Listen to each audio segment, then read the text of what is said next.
ومن يبتغي غير الإسلام دينا فلن يقبل منه وهو في الآخرة من الخاسرين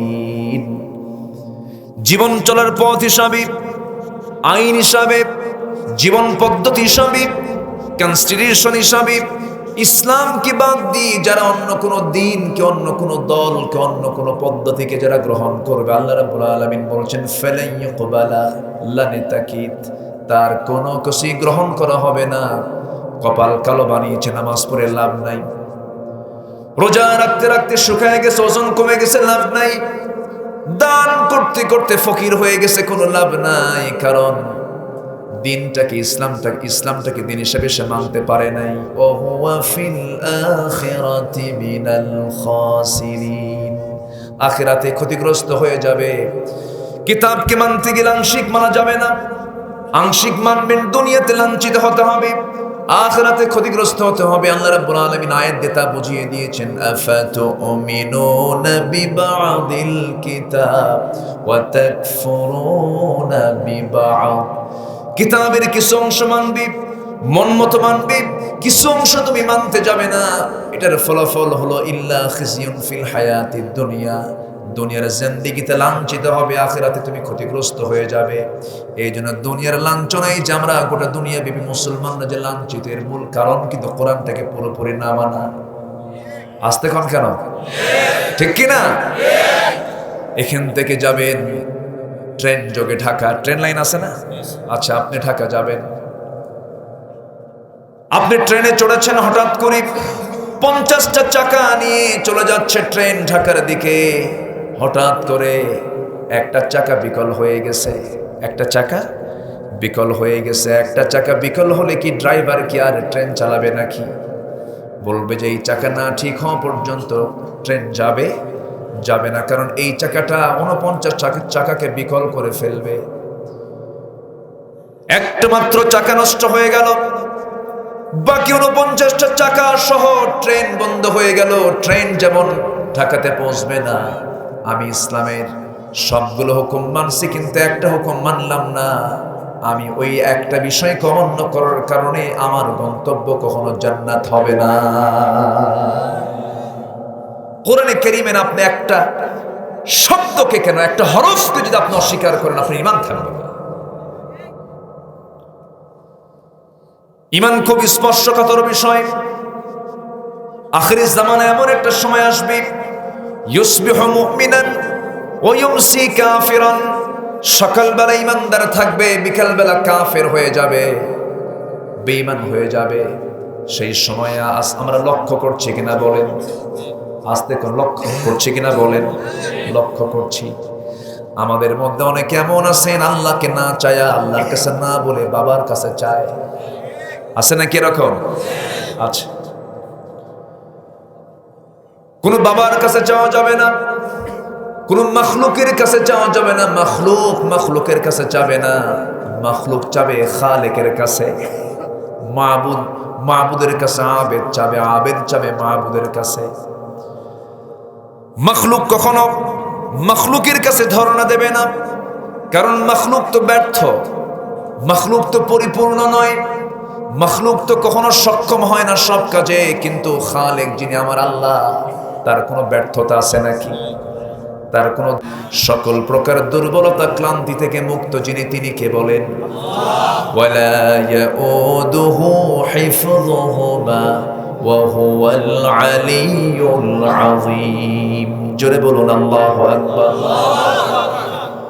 অতএব মখলুক তো মখলুকের কাছে চাবে না। কিন্তু আমার দেশে বহু মুসলমান আছে, বাচ্চা হয় না, হয়তো সংসার অশান্তি, কবরে চলে যায়, মাজারে চলে যায়। আছে কিনা জানি না, এলাকায় এরকম আছে নাকি? এগুলো করা যাবে না। মন মনক্ষুণ্ণ হবেন না বাবাজিরা। আমি কোরআনকে সামনে রেখে কথা বলছি। ঈমান তো এমন একটা জিনিসের নাম, ঈমান তো ছো মেরে নিয়ে যায় শয়তান। আমার আল্লাহ বলছেন, বান্দারে ওয়া ইযা ইসতাআনতা ফাসতাঈন বিল্লাহ, তোমার যখন চাওয়ার প্রয়োজন হবে তুমি আমার কাছে চাবে। ইয়াখলুকু মা ইয়াশা ইয়াহাবু লিমান ইয়াশাউ ইনাসা ওয়া ইয়াহাবু লিমান ইয়াশাউ যুকুর।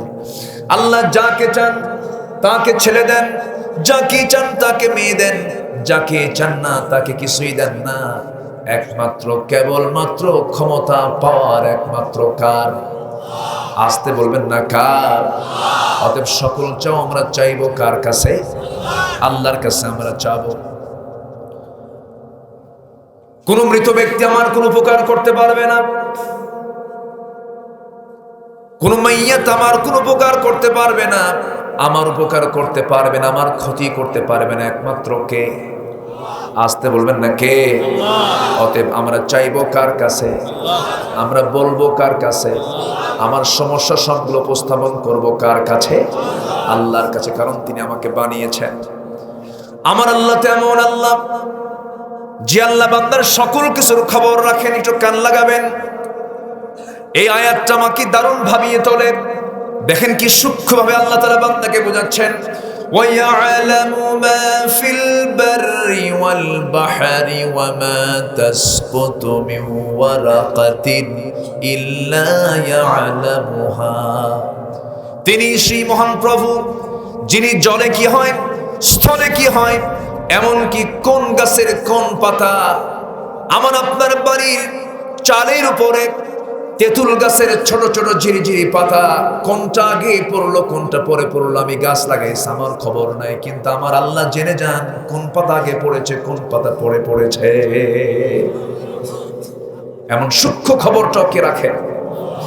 আল্লাহ বলছেন ওয়া ইয়ালামু খাইনাতাল আ'য়ুনি ওয়া মা তুখফিস সুদূর।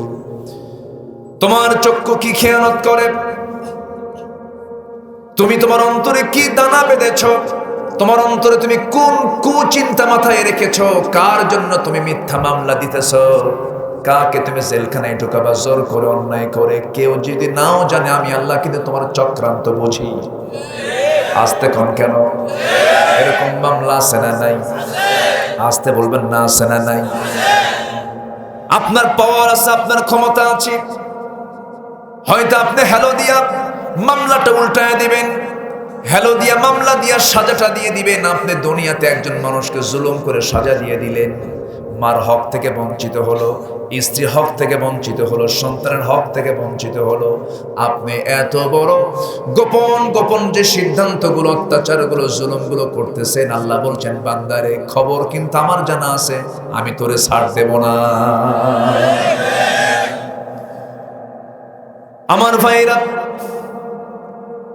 আমার বন্ধুগণ, আমার আল্লাহ যদিও আরশ আজিমের সমাসীন আছেন, কিন্তু তার ইলমটা সব জায়গায় আছে। সবচেয়ে আমার প্রিয় আপনজনকে আসতে বলবেন না কে? যে মুমিন হবে তার এক নম্বর আপন কে হবেন? কুল ইন কানা আবাউকুম ওয়া আবনাউকুম وإخوانكم وأزواجكم وعشيرتكم وأموال اقترفتموها وتجارة تخشون كسادها ومساكن ترضونها أحب إليكم من الله ورسوله وجهاد في سبيله। জোরে বলুন আল্লাহু আকবার। তোমার সবচেয়ে প্রিয় হবে না আল্লাহ কার চাইতে? বাবার চেয়ে, ভাইয়ের চেয়ে, ছেলের চেয়ে, স্ত্রীর চেয়ে, আত্মীয় স্বজনের চাইতে, মালামালের চাইতে, ব্যবসার চাইতে, বাসস্থানের চাইতে, সকল কিছুর চাইতে তোমার আল্লাহকে বেশি ভালোবাসতে হবে। হাব্বা ইলাইকুম মিনাল্লাহি ওয়া রাসূলিহি ওয়া জিহাদিন ফি সাবিলিহি। রাসূলকে ভালোবাসতে হবে, জিহাদকে ভালোবাসতে হবে। যদি না বাসো ফাতারাব্বাসু হাত্তা ইয়াতিয়াল্লাহু বিআমরিহি, সাবধান থাকো, আল্লাহর ফয়সালা কিন্তু অচিরেই চলে আসবে। আল্লাহ এখানে ধমক দিচ্ছেন। এক নাম্বার মোহাব্বত করবো আমরা কাকে? আসতে বলবেন না কাকে? আল্লাহকে। এই পৃথিবীতে আমাকে আপনাকে সবচাইতে বেশি মোহাব্বত করেন কে? কি মন থেকে বললেন না মুখ দিয়ে বললেন? ভালো করে বলেন, ভালো করে বলেন। আমাকে আপনাকে সবচেয়ে বেশি মোহাব্বত করেন কে? আসতে বলবেন না কে? তাহলে আমি যদি দিল থেকেই বলি আল্লাহ আমাকে সবচেয়ে বেশি মহব্বত করেন, তাহলে আমি আল্লাহকে কেন বেশি মহব্বত করব না? আল্লাহকে কেন আমি বেশি কাছে টানবো না? আল্লাহ বলছেন, বান্দারে তুই আমাকে দূরে রাখিস না। ইদা তাকাররাবাল আবদু ইলাইয়া, যখন কোনো বান্দা আমার দিকে হেঁটে হেঁটে আসে, আমি তার দিকে দৌড়ে দৌড়ে যাই। বান্দা যখন আমার দিকে 1 কদম ফেলে, আমি তার দিকে 10 কদম ফেলি।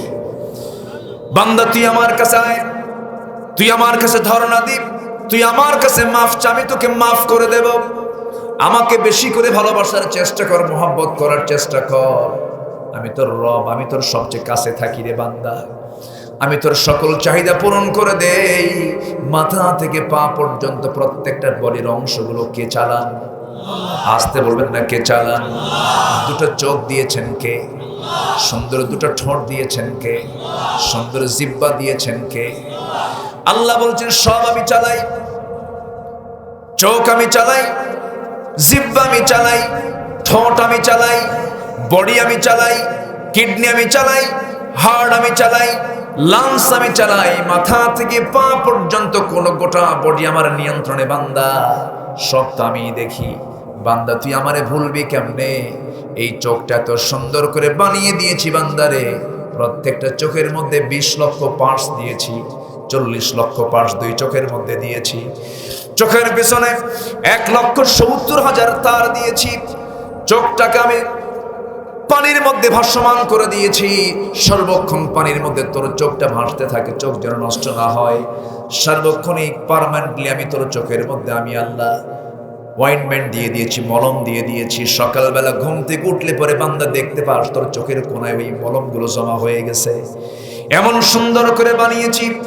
পদ্মা, মেঘনা, যমুনা যত বড়, আল্লাহ তাআলা আমার যে চোখ কান নাক দিয়েছেন তার চাইতে আরো বেশি বড়। যেরকম সুবহানাল্লাহ। তিনি আমার সবকিছু চালান, তিনি আমার সবকিছু দেখেন। সে আল্লাহ বলছেন, বান্দারা তুই আমাকে ভুলে যাস কেমন করে? মালয়েশিয়া আমার এক বন্ধু আছে, আব্দুল মুমিন নাম। মালয়েশিয়া সফরে গিয়ে আমি তার সঙ্গে সালাম করমর্দন করতে নিয়ে তার হাতটা চেপে ধরলাম। দেখি তার এখানে একটা মেশিন লাগানো। বন্ধু এটা কি? মেশিন, চোখে পানি। বললাম, বন্ধু কান্দো কেন? বন্ধু আল্লাহ তাআলা আমাকে প্রচুর সম্পদের মালিক বানিয়েছেন, 2টা কিডনি আমার অচল, 2 কিডনি আমার নাই।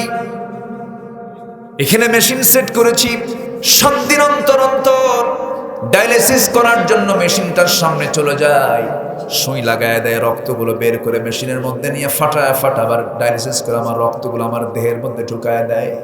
ওই ডায়ালিসিস যে কাজটা করে, ওই মেশিনটা যে কাজটা করে, আমার আল্লাহ ওই মেশিনটার বিকল্প, যে মেশিনটার ওজন বা দুনিয়ার মানুষ বানাইছে হলো 100 কেজি যার ওজন, আর আমার আল্লাহ সেই ডায়ালিসিসের বিকল্প যে মেশিনটা দিয়েছেন আমার আপনার দেহের মধ্যে, মাত্র কিডনি দিয়েছেন 200 গ্রামের। জোরে করুন সুবহানাল্লাহ। সাব্বিহ ইসমা রাব্বিকাল আ'লা আল্লাযী খালাকা ফাসাওয়া। শুধু সৃষ্টি করেন নাই, সমতা রক্ষা করেছেন, সমতা করে দিয়েছেন, লেভেল করে দিয়েছেন, আদাল করে দিয়া। আল্লাযী খালাকাকা ফাসাওয়াকা ফাআদালাক, লেভেল করে দিয়েছেন, কম বেশি করে দেন নাই। 2টা কিডনিকে ভারসাম্য করে দিয়েছেন। 200 গ্রাম কিডনি না দিয়ে যদি হতো আমার ওজন 80 কেজি, কিডনির ওজন 200 কেজি, অসুবিধা না সুবিধা?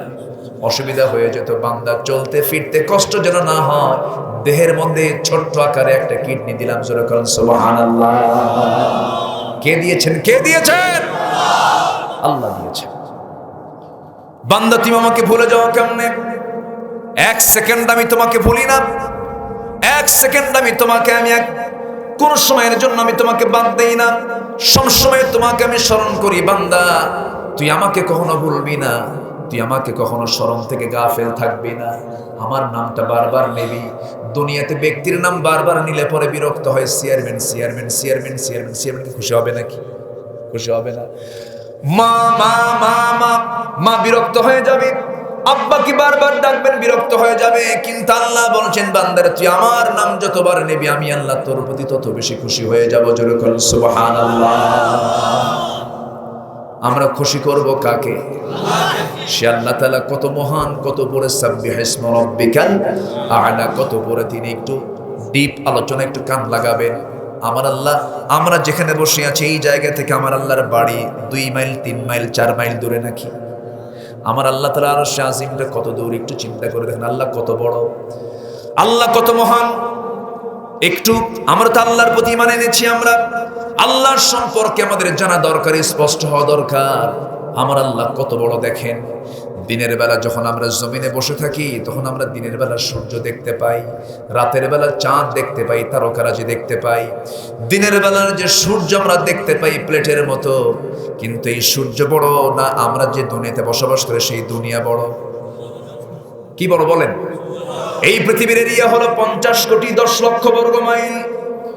50 কোটি 10 লক্ষ বর্গ মাইলের এই দুনিয়া ওই সূর্যের সমান হতে গেলে এই দুনিয়া একটা নয়, দুইটা নয়, 13 লক্ষ দুনিয়া যোগ করলে পরে একটা সূর্যের সমান হয়।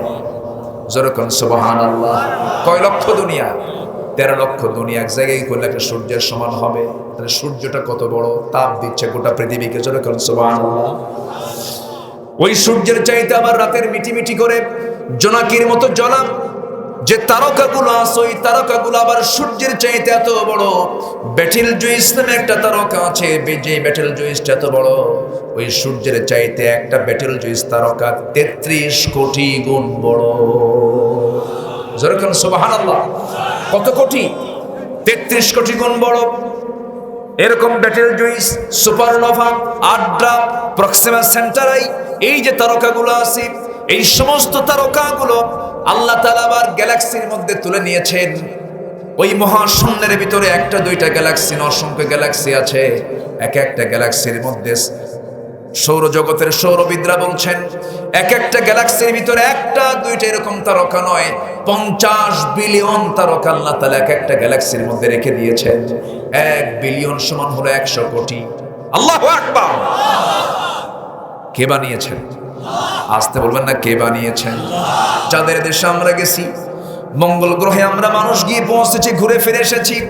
এখন মানুষ যদি চিন্তা করে চাঁদও দেখলাম, মঙ্গল গ্রহ দেখলাম, তারকার দেশে একটু যাব। এই পৃথিবী থেকে সবচেয়ে নিকটবর্তী তারকা হলো প্রক্সিমা সেন্টারাই। প্রক্সিমা সেন্টারে যদি কেউ যেতে চায়, সেই প্রক্সিমা সেন্টারে যাওয়ার জন্য পৃথিবীতে মানুষ আল্লাহ কর্তৃক যে মেধা, সেই মেধা দিয়ে একটা যানবাহন বানিয়েছে। বর্তমান দুনিয়ার সবচেয়ে দ্রুতগামী নভোযান হলো অ্যাপোলো 11। অ্যাপোলো 11-এর গতি হলো পার আওয়ার, প্রতি ঘন্টায় 39,000 কিলোমিটার। 39,000 কিলোমিটার বেগে সেই নভোযানে চড়ে, অ্যাপোলো 11-এ চড়ে কোনো বান্দা যদি তারকার উদ্দেশ্যে, সবচেয়ে নিকটবর্তী তারকার উদ্দেশ্যে যদি রওনা দিয়ে দেয়, সময় লেগে যাবে 1,15,000 বছর মাত্র। যাবেন কারা কারা? হাত তোলেন। সম্ভব? আজ থেকে সম্ভব? সম্ভব না। এই তো গেলাম মহাশূন্যের কথা বললাম, সবচেয়ে কাছের তারকার কথা বললাম। এই মহাশূন্য পেরিয়ে গ্যালাক্সি, ব্ল্যাক হোল সবকিছু পার করে আমরা দেখতে পাই নীল আকাশ। আল্লাহ কি এই জায়গায় আছে নাকি?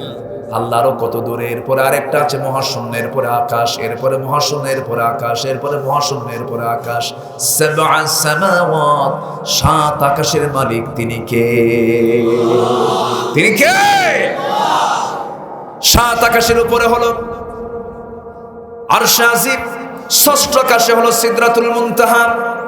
আমার নবীজি প্রথম আকাশ ডিঙ্গিয়ে, দ্বিতীয় আকাশ ডিঙ্গিয়ে 6ষ্ঠ আকাশের কাছে গিয়ে জিবরাইল আমিনকে বললেন, ভাই জিবরাইল চলেন সামনের দিকে যাই। না, যাওয়া যাবে না, সিদরাতুল মুনতাহা সীমান্ত বর্ডার, আমি আর যেতে পারবো না। আপনার জন্য স্পেশাল ফ্লাইট আসছে, আপনি আল্লাহর সঙ্গে দিদারের জন্য আরশ আজিমে চলে যাবেন। আমার ভাইয়েরা, আমার বন্ধুগণ, সেই 7 আসমানের উপরে হলো আমার আল্লাহ তাআলার আরশ। আর রহমানু আলাল আরশি ইস্তাওয়া। আমার আল্লাহ তাআলা আরশ আজিমের সমাসীন আছেন। এখন যে দ্বিতীয় আকাশের কথা বললাম, প্রথম আকাশের চাইতে দ্বিতীয় আকাশটা আরো বড়। কেমন বড়? মরুর সাহারার ভিতরে যদি কেউ তার হাতের আঙ্গুল থেকে আংটি ফেলে দেয়, আংটির তুলনায় সাহারা যেমন বড়, সাহারার তুলনায় আংটি যেমন ছোট, দ্বিতীয় আকাশের তুলনায় প্রথম আকাশ তেমনই ছোট। আল্লাহু আকবার বলবেন না? আর শাজিমটা কোথায়? সে আর শাজিমের মালিক হচ্ছেন আমার আল্লাহ তাআলা।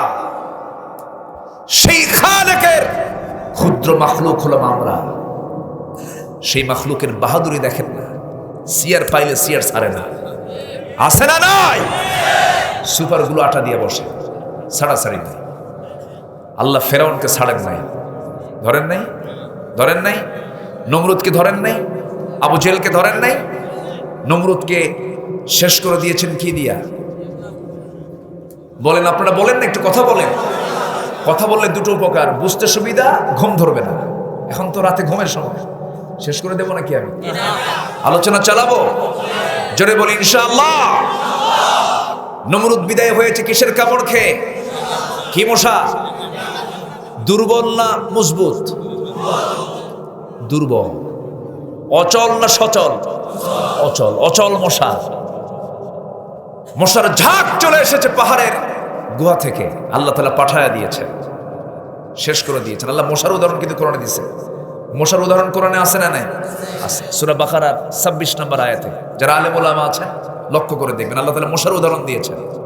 কাফেররা কয় তোমার আল্লাহর কাম নাই কাজ নেই, মশার উদাহরণ দেওয়া লাগে? কাফেরদের কথা তো এরকম সাইজই নেই।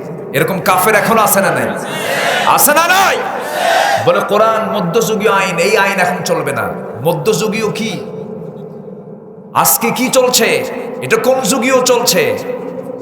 দেশের স্বাধীনতার বয়স হলো 52 বছর।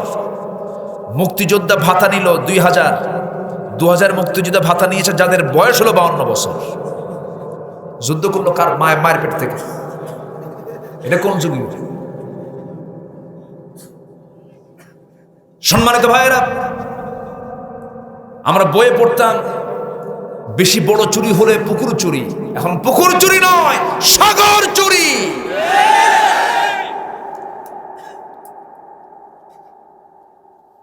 সম্মানিত বন্ধুগণ, আল্লাহ তাআলা নমরুদকে ছাড়েন নাই।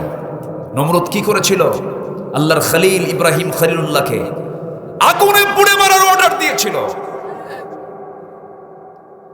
আল্লাহ তাআলা ইব্রাহিমকে রক্ষা করেছেন, নমরুদকে ছাড় দেননি। সে আল্লাহ আজও আছেন না নাই? আসতে বলবেন না, আছেন না নাই? আল্লাহ তাআলা মশার উদাহরণ দিয়েছেন। মশার পাওয়ার নাই? আসতে কয়, মশার পাওয়ার আছে না নাই? ডেঙ্গু যার হয়েছে সে বোঝে পাওয়ার কি।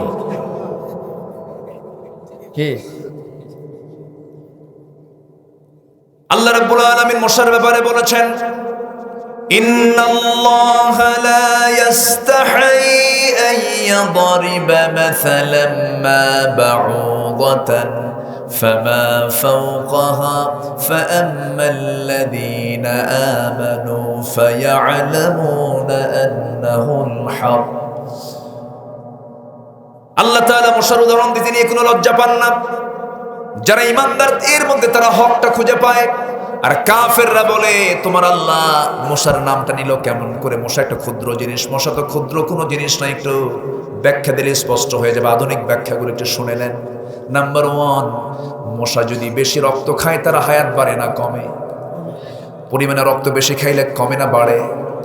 হ্যাঁ, কমে যায়। বেশি রক্ত যত খাবে তার হায়াত তত কমে যাবে। ঠিক তেমনি দুনিয়াতে যারা নিয়ম মাফিক না খায়া জনগণের টাকা, রাস্তার টাকা, কাবিখার টাকা, ইতিমের টাকা, বিধবার টাকা, সব টাকা যারা পেটে তুলবে তাদের হায়াত বেশি দিন নাই। শিক্ষা আছে না নাই? নাম্বার 2, মশা যে কামড়ায় এটা পুরুষ কামড়ায় না মহিলা কামড়ায়? হ্যাঁ, স্ত্রী মশা কামড়ায়। যারা সায়েন্স পড়েছেন ঠিক আছে, স্ত্রী মশা কামড়ায়। তাহলে কামড়ায় কারা? না, আমি মাদেরকে খাটো চোখে দেখছি না, মাদের দাম আছে। মশা না কামড়ালে তো ওদের বংশ বিস্তার হবে না। মশা বংশ বিস্তার হবে হলো রক্ত খেলে। তো মশা এর মধ্যে যে স্ত্রী মশা কামড়ায় এটা তো হালে বিজ্ঞান প্রমাণ করলো। অথচ আল্লাহ তাআলা ১৫০০ বছর আগে যে মশার উদাহরণ দিয়েছেন সেই মশাটা কিন্তু পুরুষ মশা না, বাউদাতান, মুযাক্কার না মুয়ান্নাস? মুয়ান্নাস। স্ত্রী মশার কথা বলেছেন। সুবহানাল্লাহ বলা যাবে না? নাম্বার 3 হলো রাত 10টার দিকে আপনি বিছানায় যাবেন, প্রচুর মশা ঘরের মধ্যে। কয়েল লাগাইছেন তাও কাম হয় না, কারণ কয়েলও ভেজাল। কি কয়েলও কি ভেজাল। যাবেন কোথায়? গত বছর চিটাগাং মাহফিলে গেছি, মানুষ ওয়াজ শুনতে শুনতে কাইন্দা শেষ। মাহফিল শেষে যাওয়ার সময় দেখি আমার জুতা নাই। কি কথা কি বুঝতেছে? কয়েল দিয়েছেন, কাজ হয় না। মশারি টাঙ্গাইছেন, মশা তো দারুণ জিনিস, যদি একটু ফাঁক পাই সেই দিক দিয়ে ঢুকে যায়। ঢোকে না? ঢুকে গেছে। মশারি আপনি টাঙ্গাইছেন, আপনি শক্তিশালী মানুষ, মশারি টাঙ্গাইছেন কেন? মানুষ যদি শক্তিশালী হয়, মশারি টাঙ্গায় কার ভয়? পাওয়ার নাই, ও কি দুর্বল? দুর্বল না। মশারি টাঙ্গালাম আমি, এরপরও 2-3টা মশা মশারির মধ্যে ঢুকে গেছে। ঘুমাবেন কেমনে? ঘুম তো হবে না, কারণ মশা কিন্তু গান গায়, কিন্তু এই গানটা এত বিরক্তিকর, ঘুমটা পর্যন্ত হারাম হয়ে যায়। ঠিক কি না? দুর্বল। এই মশাটা কানের কাছে আসে যে গান গায়, সে তো গান গায় না, তারা পাখাটা নড়ায়। সায়েন্স বলতেছে মশাকে তোমরা দুর্বল মনে করো না, মশা প্রতি সেকেন্ডে তার পাখা নড়ায় 500 থেকে 600 বার। পৃথিবীর কোন মেশিন এত দ্রুত চলতে পারে না যে মেশিনটা মশা তার পাখা নড়াতে চালায়। প্রতি সেকেন্ডে, 1 সেকেন্ডে 500 থেকে 600 বার পাখা নড়ায়। আল্লাহ যে উদাহরণ দিছে, অকাজে না কাজে? অকাজে না কাজে? কাজে।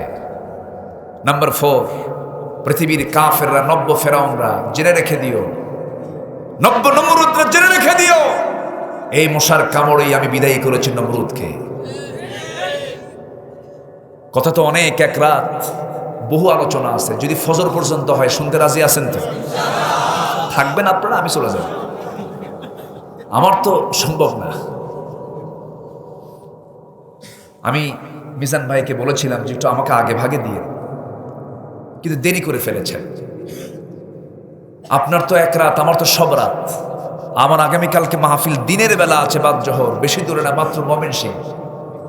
খুব কাছে না? কাছে না তো, একদম কাছে না, দূরে, এই সোজা কাছে। হয়তো সুনামগঞ্জ হয়ে, নেত্রকোনা হয়ে হয়তো সোজা মনে করতেছেন, কিন্তু আসলে কাছে না, বহু দূর হয়ে সেই ঢাকা টার্ন করে আমাকে আবার ওই দিকে যেতে হবে। সম্মানিত ভাইয়েরা, তাহলে কোন সূরা থেকে কথা বলছিলাম আর বলেন তো? মুমিনুন। আগে আমরা ইমানদার চিনবো কাকে? আমরা প্রথমে আগে কাকে চিনবো? আল্লাহকে। তাহলে আল্লাহর বাড়ি কোথায়? সবে জানছি তো নাকি? 3 মাইল দূরে, 4 মাইল দূরে, কোনো হিসাবে নাই আমাদের।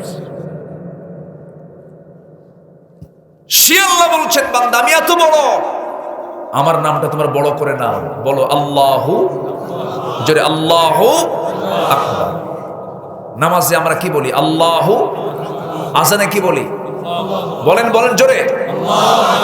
নামাজে, রুকুতে, সেজদায়, উঠতে, বসতে, জানাজায়, গরু জবাই করতে।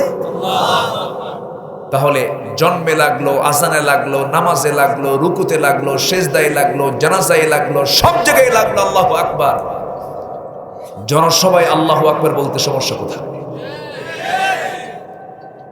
যারা আল্লাহর নাম নিতে কৃপণতা করে, আল্লাহর বরত্ব থেকে প্রকাশ করতে যারা ইতস্তবোধ হয়, যাদের, তাদের ইমানে ঘাবলা আছে না নাই? আসতে বলবেন না, আছে না নাই? যারা জনসভায়, সমাজে, আল্লাহর জমিনে যারা আল্লাহু আকবার বলতে লজ্জা পায়, বাধা দেয়, আমি এই কথাই বলে দিচ্ছি তাদের ব্যাপারে স্পষ্ট ভাষায়, যেহেতু আল্লাহু আকবার তাদের কাছে বিরক্তির কারণ, জানাজায় আল্লাহু আকবার তাকবীর না দিয়া কুকুর, বিড়াল, সিগারের মতো বিদায় করা দরকার। সম্মানিত ভাইয়েরা, সব মাইনাস করব, আল্লাহকে মাইনাস করা যাবে না। আসতে বলে, আল্লাহকে মাইনাস করা যাবে না। আল্লাহ আমার রব, এই রবি আমার, আল্লাহ আমার রব, এই রবি আমার সব, দমে দমে তনু মনে তারি অনুভব। আল্লাহ আমার রব, এই রবি আমার সব, তোমার মদদ পেলে আমি আর না কিছু চাই, তোমার মদদ পেলে আমি আর না কিছু চাই, তোমার প্রেমের অনল আমি কি দিয়ে নে ভাই, যার হয়েছ তুমি তার নেই যে পরাভব, নেই যে পরাভব।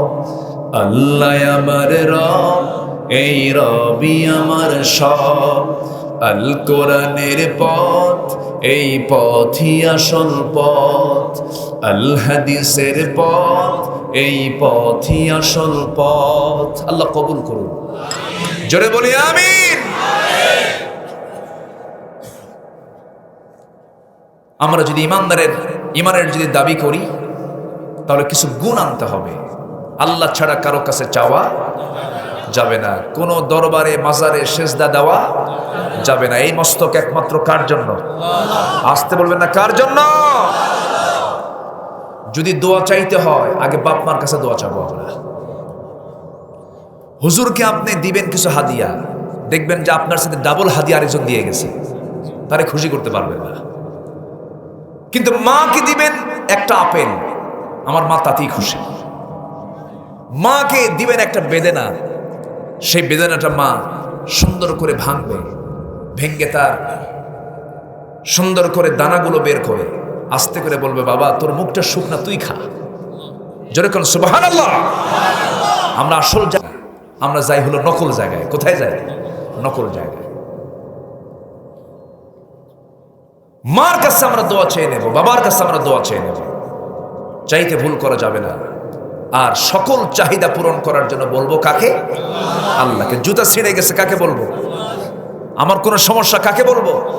আল্লাহকে বলবো। আল্লাহকে না বললে আল্লাহ রাগ করেন, আল্লাহকে না বললে আল্লাহ রাগ করেন। আমার ভাইয়েরা, ইমানের ব্যাপারে হালকা কিছু কথা বলে নিলাম, তবে ইমানদারের জীবনের সবচেয়ে বড় ভাইরাস হলো, ইমানের ভাইরাস হলো শিরকের গুনাহ করা যাবে না। বান্দা আল্লাহর সবচেয়ে বড় নৈকট্য হাসিল করতে পারবে সেটা হলো যদি বড় বড় কবিরা গুনাহগুলো ছেড়ে দেয়। ওয়াল্লাযীনা ইয়াজতানিবুনা কাবাইরাল ইসমি, যদি কোনো বান্দা বড় বড় কবিরা গুনাহগুলো ছেড়ে দেয়, আল্লাহ বলছেন, ও বান্দা তোমার ছোট ছোট গুনার দিকে আমি তাকাবই না, আমি তোমাকে মাফ করে দেব। এখন হয়তো বলবেন, বড় বড় কবিরা গুনাহগুলো কি? যে সমস্ত গুনাহগুলো করলে ইমানটা ক্যান্সার হয়ে যাবে, ইমানটা নষ্ট হয়ে যাবে। এর মধ্যে সবচেয়ে বড় গুনাহ হলো আলা উনাব্বিউকুম বিআকবারিল কাবাইর। রাসূল বলেন, ও বান্দা, ও আমার সাহাবীরা, আমি কি তোমাদেরকে বড় বড় কবিরা গুনার কিছু চার্ট দেব নাকি, খবর দেব নাকি? হে রাসূল আপনি বলুন।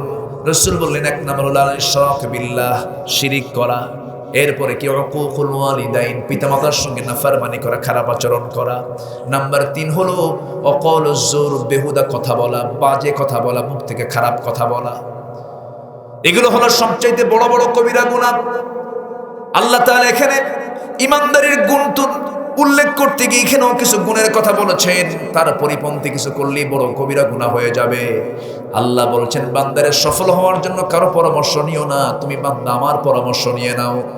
আল্লাহ তাআলা বলছেন, যারা পারেন সঙ্গে পড়ুন, قد أفلح المؤمنون الذين هم في صلاتهم خاشعون والذين هم عن اللغو معرضون والذين هم للزكاة فاعلون।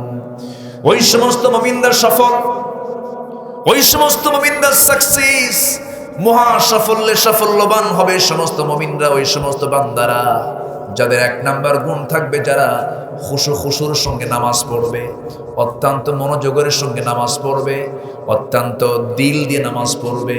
নামাজে যখন দাঁড়াবে তার মধ্যে দুনিয়ার কোনো কথা মনে হবে না, মনে হবে কার কথা? আসতে বলবেন না, কার কথা? নামাজের কিছু ক্লাস আছে। ইমাম ইবনুল কাইয়্যিম রাহমাতুল্লাহ আলাইহি তিনি বলেছেন, নামাজের 5টা ক্লাস আছে। নাম্বার 1 ক্লাস হলো ঠিক মতো ওযুই বানায় না, নামাজে দাঁড়ায়। আছে না নাই? পায়ের গোড়া ভেজা থাকে না, ভেজা না, হাতের কোনোই ভেজা না, নামাজ পড়ছে, নামাজ হবে নাকি? হবে না। নামাজে দাঁড়ায়, নামাজ পড়তে নিয়ে নামাজের যে তাদিল, নামাজের যে তারতিব ঠিক রাখে না, নামাজের যে তারতিবগুলো ঠিক রাখে না, নামাজ এলোমেলো করে ফেলে, তার নামাজটা নষ্ট হয়ে যাবে। নাম্বার 3, নামাজের মধ্যে নামাজ ঠিকই পড়তেছে কিন্তু নামাজের মধ্যে কোনো মনোযোগিতা নাই। এরকম লোক আছে না নাই বলেন? আছে। নামাজ কয় রাকাত পড়েছে তাও খেয়াল থাকে না। নামাজ কবুল হবে কিন্তু ওই নামাজটা কখনো ইমানদারের নামাজ, প্রকৃত নামাজ হতে পারে না। নাম্বার 4 হলো সুন্দর করে নামাজ পড়ছি, সবই ঠিক আছে, কিন্তু নামাজের মধ্যে মাঝে মাঝে দুনিয়ার কথা আবার মাঝে মাঝে চলে আসে, আবার নামাজের মধ্যে মনোযোগিতা কাজ করে।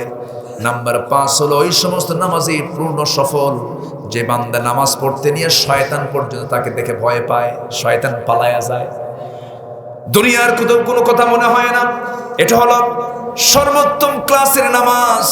যার জীবনের নামাজটা যত সুন্দর হবে তার ইমানটা তত সুন্দর হয়ে যাবে। আল্লাহ তাআলা সেই জন্য বলছেন ওয়াল্লাযীনা হুম ফী সালাতিহিম খাশিউন, যাদের নামাজের মধ্যে খুশু খুশু ভাবটা চলে আসবে, মনোযোগিতার ভাবটা চলে আসবে, এরা হলো সফল। নাম্বার 2 হলো, দেখেন নামাজের পরে আল্লাহ তাআলা বলছেন যারা তাদের অনর্থক কথা থেকে যারা নিজেকে বিরত রাখবে, কারণ এই দুনিয়াতে সবচেয়ে বড় বড় অপরাধ যত হয় বান্দার দ্বারা, সবচেয়ে বড় বড় অপরাধ হয় 2টা অঙ্গকে কেন্দ্র করে। একটা হলো জিহ্বা, আর একটা হলো দুই উরুর মধ্যস্থ বস্তু, গোপনাঙ্গের, যৌনাঙ্গের এবং জিহ্বা। এই 2টা দিয়ে সবচেয়ে বড় গুনাহ হয়ে যায়। আল্লাহ তাআলা 2টা অঙ্গের কথা এখানে সুন্দর করে তুলে ধরেছেন। যার জিহ্বা ঠিক তার ইমানটা ঠিক, যেরকম সুবহানাল্লাহ। যার জিহ্বা ঠিক নাই তার ইমানটা ঠিক নাই। আমার বন্ধুগণ, যে জিহ্বায় মিথ্যা কথা থাকে না সেই বান্দা জান্নাতে চলে যাবে, যেরকম সুবহানাল্লাহ। কিন্তু আমরা সত্য কথা বেশি বলি না, মিথ্যা কথা বেশি বলি। বলেন বলেন বলেন।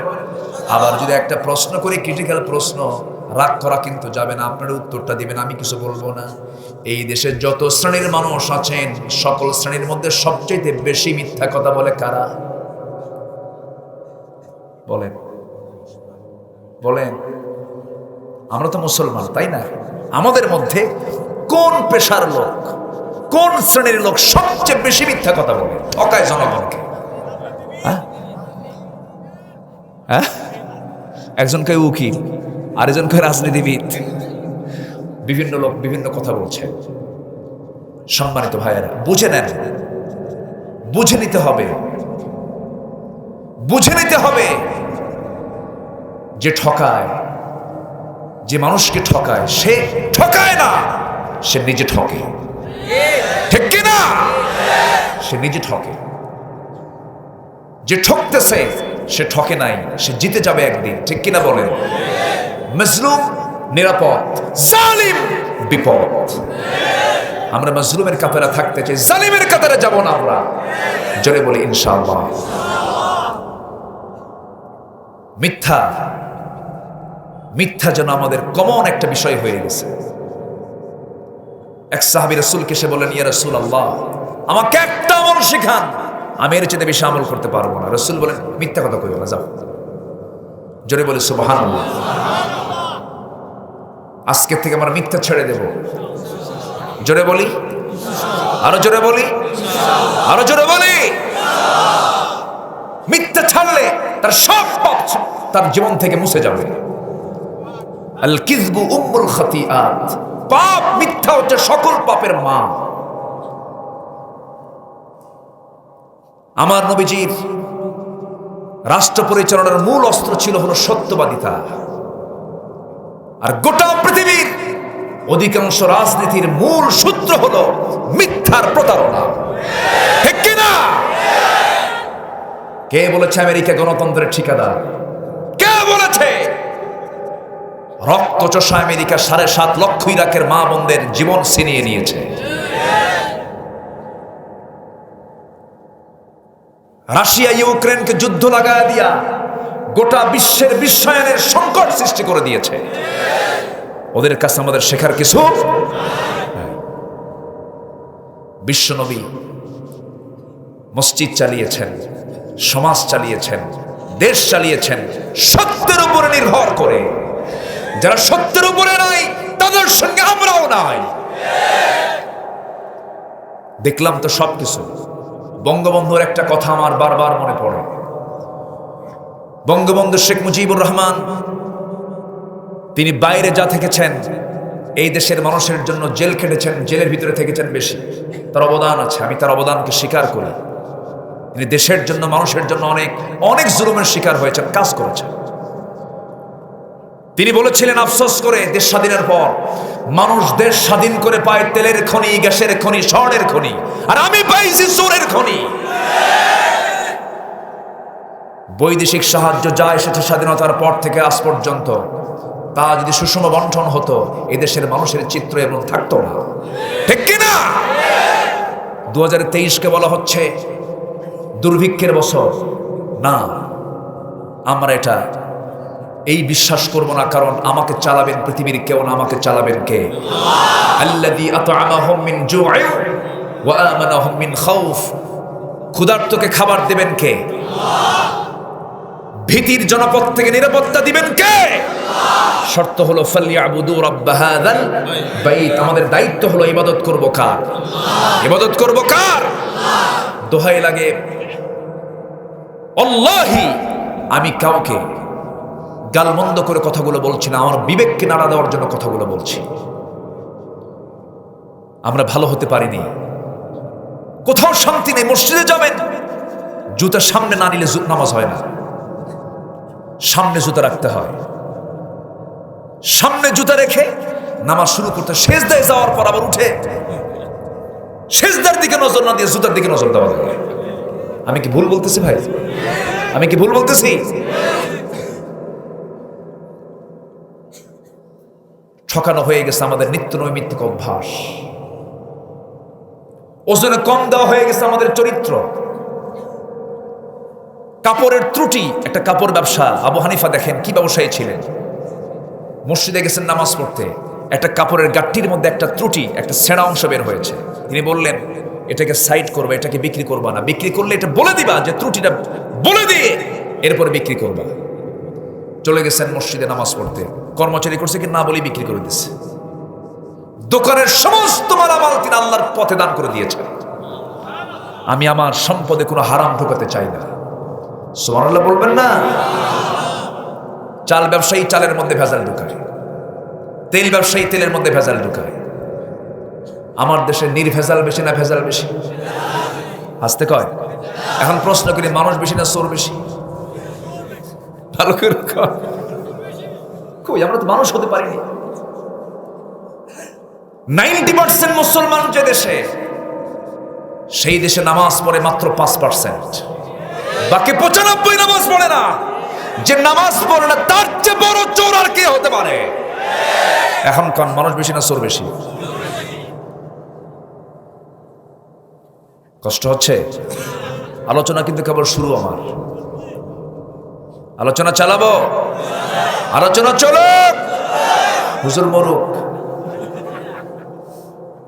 খুব সুন্দর আপনারা, আমি খুব আনন্দ পাচ্ছি আপনাদেরকে নিয়ে। আমার আজকের মাহফিলটা খুব প্রাণবন্ত মনে হচ্ছে, দিল থেকে বলছি আল্লাহ তুমি মাহফিলকে কবুল করে নাও। জোরে বলি আল্লাহুম্মা আমিন। মুমিনের সফলতা আসবে 7 কাজে। কয় কাজে বলেন? কয় কাজে বলেন? আমি শর্ট করে হলেও 7টা কাজ আমি বলে যাচ্ছি। নাম্বার 1, আমরা কি সবাই নামাজ পড়বো? একা না জামাতে? নামাজ কার হক? নামাজ যে চুরি করে তার চেয়ে বড় চোর আছে? নামাজ যে ফাঁকি দেয় তার চেয়ে বড় ফাঁকিবাজ আছে? এখন বলেন আমার দেশে ফাঁকিবাজ কম না বেশি? যে আল্লাহকে ফাঁকি দেয় সে তো আপনার ফাঁকি দিবেই, বোনের সম্পত্তি মেরে খাবে। চেয়ারম্যান সাহেব আসছে, একটু উপকার করে দিই। বোনের সম্পত্তি মেরে খাওয়া ভাই আছে না নাই? এই আছে না? আছে। বাবা মেয়েদের সম্পত্তি ছেলের নামে লিখে দিয়ে মরে যায়, এরকম কিছু বুড়া শয়তান আছে না নাই? আছে। মেয়েদেরকে ডাক দিয়ে বলে, বাবা আমার মেয়েরা, আমার একটা মাত্র ছেলে, তোমাদের বিয়ে শাদী দিয়েছি, স্বামীর ঘরে করে খাচ্ছ, এইদিকে আমার সম্পত্তির দিকে তোমরা তাকাও না, আমি সব ছেলের নামে দেব। বলে কি মানুষ না আস্ত শয়তান? রাগ করতেছেন আপনারা? এরকম চাচা আছে না নাই? বাপ মারা গেছে এক যুগ, বোনের সম্পত্তি ভাই বুঝে দেয় না, প্রত্যেক বছর 2 বার করে দাওয়াত দেয় বোনকে, একটু পিঠা খাওয়ায়, একটু মিষ্টি খাওয়ায়, আবার মাঝে মাঝে ওয়াজ করে, বোন একটা কথা বলি কি, অংশ নিলে কিন্তু ধ্বংস হয়। দেখছেন কত বড় শয়তানের ওহী নাযিল হয়েছে, এ আছে না নাই? আমরা তো মানুষ হতে পারিনি, অথচ আপনি আপনার বোনের সম্পত্তির উপরে ওই জায়গাতে আপনি ধান লাগালেন, সেই ধানের আবাদগুলো আপনি তুলে এক যুগ ধরে খেলেন, আপনি তো হালাল কিছু পেটে উঠান নাই, জাহান্নামের খাবার আপনি তুলে নিয়েছেন। বোনকে বোনের সম্পত্তি বুঝে দিতে হবে, এতিমকে এতিমের সম্পত্তি বুঝে দিতে হবে, ফাঁকিবাজ হওয়া যাবে না, হক নষ্ট করা যাবে না, কারণ আল্লাহ তাআলা সবকিছু মাফ করবেন, শিরকের গুনাহ মাফ করবেন না, হকের গুনাহ মাফ করবেন না। ওয়া'বুদুল্লাহ ওয়া লা তুশরিকু বিহি শাইআন ওয়া বিল ওয়ালিদাইনি ইহসানান ওয়া বিযিল কুরবা ওয়াল ইয়াতামা ওয়াল মাসাকিন। জোরে বলুন আল্লাহু আকবার। তিনটা হকের কথা এখানে আসছে। আল্লাহর হক ইবাদত করো, পিতামাতার হক আদায় করো। আজ থেকে 10 বছর আগে আমার দেশে যে শিক্ষার হার ছিল তার চেয়ে আজকে শিক্ষার হার বেড়েছে বটে, কিন্তু বাপ মার খেদমতের হার বেড়েছে না কমেছে? তাহলে শিক্ষার মধ্যে ত্রুটি আছে না নাই? আসতে বলবেন না আছে না নাই? অনেক বড় বড় ধনী মানুষ এখন মনে মনে চিন্তা করে আমাদের কাছে এসে কান্দে, হুজুর সন্তানকে কি শিখাইছে, আমারে বেয়াদব, আমার সঙ্গে বেয়াদবি করে। যদি আগে বুঝতাম, সন্তানকে কোরআন বুঝাতাম, কোরআন শিখাতাম। অনেকে ফিরে আসতেছে। আমার দেশে লজ্জাজনক একটা অধ্যায়, আমার দেশে বৃদ্ধাশ্রম গড়ে উঠেছে। বৃদ্ধাশ্রম তো ইসলামে মুসলমানদের জন্য জায়েজ নাই। ইউরোপ আমেরিকাতে বৃদ্ধাশ্রম মানাবে, কারণ সে দেশে বাবার পরিচয় নাই। বুড়া মানুষগুলোকে বৃদ্ধাশ্রমে রেখে যায়, কিন্তু মুসলমানদের ভিতরে সবচেয়ে দামি মানুষ হলো বুড়া মানুষ। ইসলামের সবচেয়ে বুড়া মানুষের দামটা দিয়েছে। বুড়া তো বাপরা হয়, বুড়া কারা হয়? বাপ হয়, মা হয়। বুড়োদের দাম ইসলামের সবচাইতে বেশি। বুড়োকে সম্মান যে করবে না সে আমার উম্মতি না, রাসূল বলেছেন। এই জন্য বাপ মার খেদমত করাটা সন্তানের জন্য ফরজ। আল্লাহ তাআলা 3টা পার্ট করেছেন, ওয়া'বুদুল্লাহ ওয়া লা তুশরিকু বিহি শাইআন ওয়া বিল ওয়ালিদাইনি ইহসানান। আল্লাহর হক আদায় করো, শিরিক করো না, ইবাদত করো। পিতামাতার হক আদায় করো। একটা আলাদা অপশন তুলে দিয়েছেন, কারণ পিতামাতার হক যদি পৃথিবীতে ঠিক থাকে সবার হক ঠিক থেকে যাবে। আজকে বাপ মার হক কি আদায় হয় নাকি? এই যে চেয়ারম্যান সাহেব সাক্ষী, আমি হলফ করে বলতে পারি, সন্তান বাপ মাকে ভাত দেয় না এমন বিচারও তার করতে হয়। বাস্তব, বাস্তব তো এটা। সন্তান টাকা পয়সা কামাই করে, বাপ মাকে দেখার সময় পায় না, বাপ মার খবর নেয় না, বাপ মার সময় দেয় না। আল্লাহ তাআলা বলছেন, বান্দারে লক্ষ টাকা খরচ করে হজ করতে গেলি জান্নাত সেখানে পাবি না, ঠান্ডা পানিতে ওযু বানায় নামাজ পড়লি জান্নাত সেখানে নাই। জান্নাতটা হলো আল জান্নাতু তাহতা আকদামিল উম্মাহাত। জান্নাত হলো মার পায়ের নিচে। রে জোরে কোন সুবহানাল্লাহ। মার পায়ের নিচে জান্নাত। মার পা ধরে তুমি কান্দো, মার পা ধরে তুমি মার কাছে মাফ চেয়ে নাও, ক্ষমা চেয়ে নাও। মা তো এমন একটা জায়গার নাম, 3 শ্রেণীর দোয়া কখনো মিস হয় না। বন্দুকের গুলি মিস হয়, 3 জনের দোয়া মিস হয় না। এর মধ্যে একটা হলো বাপ মার দোয়া। বাপ মার দোয়া কখনো মিস হয় না। বাপ মার সঙ্গে সুন্দর আচরণ করব আমরা। একজন অসুস্থ সাহাবী নবীর সামনে এসে বলছেন, ইয়া রাসূলুল্লাহ উরিদুল জিহাদ, আশতাহিল জিহাদ, আমি জিহাদে যেতে চাই, লড়াই করতে চাই। রাসূল বললেন, তুমি তো অসুস্থ। হুজুর অসুস্থের জন্যই তো বলছি। হুজুর আমি কেমনে জিহাদে যাব? রাসূল বললেন, হাল বাকিয়া মিন ওয়ালিদাই, তোমার কি আব্বা আম্মা বেঁচে আছে নাকি? বেঁচে আছে, যাও। আল জান্নাতু ইনদা রিজলিহা, ওই বাপ মার পায়ের নিচে তোমার জন্য জান্নাত। জোরে কোন সুবহানাল্লাহ। বাপ মার খেদমত করো, বাপ মাকে টাইম দিয়ে দাও, যেমন করে তোমার মা তোমাকে টাইম দিয়েছেন, ঘন্টার পরে ঘন্টা, মাসের পরে মাস, বছরের পরে বছর। কে কে করে কেঁদেছো, দুনিয়াতে তোমাকে দুধ খাইয়ে দিয়েছেন, হাত পা গুলো বড় করে দিয়েছেন, পেটের মধ্যে থেকেছো, লাথি মেরেছো, মা মুস্কি হাসি মেরে উড়িয়ে দিয়েছে। এত কষ্ট করে যেই মা তোমাকে লালন পালন করলেন, সেই মারা তুমি খেদমত করো, দুঃখ লাগে। এমন সন্তান আছে, সুন্দর বাড়ি বানাইছে, নিজের বেডরুম আছে, বইয়ের থাকার ঘর আছে, ছেলে থাকার ঘর আছে, মেয়ে থাকার ঘর আছে, মেহমান থাকার ঘর আছে, কিন্তু বাপ মা থাকার ঘর নাই। বাপ মার ঘর হয়ে গেছে সিঁড়ির তলে। আমি কি ভুল বলছি? আমি কি ভুল বলছি? কোন সমাজ আমরা রূপ দিয়েছি আজকে? বাপ মাকে দেখার আমরা টাইম পাই না। রাসূল বলছেন, সাহাবীরা, আমি আমার মার দুধ আমার কিসমতে জোটে নাই। আমার নবীজি নবুয়ত প্রাপ্তির পর আমার নবীজি একদিন সাহাবায়ে কেরামকে নিয়ে কথা বলছিলেন। একজন বৃদ্ধা মহিলা নবীর সামনে দাঁড়ায় আছেন। আমার নবীজি তাকে দেখা মাত্রই নিজের গায়ের চাদরটা সুন্দর করে বিছায়া দিলেন মাটিতে, বলছেন, আপনি এখানে বসুন। সাহাবীর হতভম্ব হয়ে গেছেন, আশ্চর্য হয়ে গেছেন। বিশ্ব নবীর মতো মানুষ তার গায়ের চাদর মহিলার জন্য বিছায় দেয়, মহিলাটা কে? পরে প্রশ্ন যখন করা হলো, রাসূলকে দেখে বলছেন, আমার সাহাবীরা রে, মায়ের দুধ আমার কিসমতে জোটে নাই, এই মার দুধ খেয়ে খেয়ে আমি বড় হয়েছি। ইনি হচ্ছেন আমার জন্মদান, আমার দুধদানকারী মা, দুগ্ধমা, আমার মা হালিমাতুস সাদিয়া। নবীজি মাঝে মাঝে মায়ের কথাগুলো বলতেন, রাসূল কেঁদে ফেলে দিতেন, বলতেন, আহারে, আমি আমার মাকে 5 বছর যদিও পেয়েছি কিন্তু কাছে পাই নাই। মার খেদমত করো, তোমরা মার খেদমত করো। আমার নবীজি একদিন রাগ করে বলেন, রাহিমান ফুহু, ওই লোকের নাক ধুলায় মলিন হয়ে যাক, ধুলায় মলিন হয়ে যাক, যে তার জীবন দশে বাপকে পেল অথবা মাকে পেল অথবা উভয়জনকে পেল, অথচ নিজের জীবনের গুনাহ মাফ করে নিতে পারলো না, সেই জান্নাত পেল না। তার নাকটা ধুলায় মলিন হয়ে যাক, তার ধ্বংস হয়ে যাক। সবার বাড়িতে এই নিয়ামত অনেকের আছে না নাই? আসতে বলবেন না, আছে না নাই? আচ্ছা, আমরা এই নিয়ামতকে আমরা অবশ্যই মূল্য দেব। বাপ মা আপনার জন্য যা বলবেন তাই আল্লাহর দরবারে মঞ্জুর হবে। সেই বাপ মা খুব দামি সম্পদ। যদি কেউ তার রিজিককে বাড়ায় নিতে চায়, সুস্থ থাকতে চায়, সে যেন তার বাপ মাকে দিয়ে দোয়া করায় নেয়। আপনার দোয়া মিস হবে, কিন্তু বাপ মার দোয়া একটা বারের জন্য মিস হবে না। জোরে বলি সুবহানাল্লাহ। আমার ভাইয়েরা, আমার বন্ধুগণ, একজন নবী ছিলেন মুসা আলাইহিস সালাতু ওয়াস সালাম।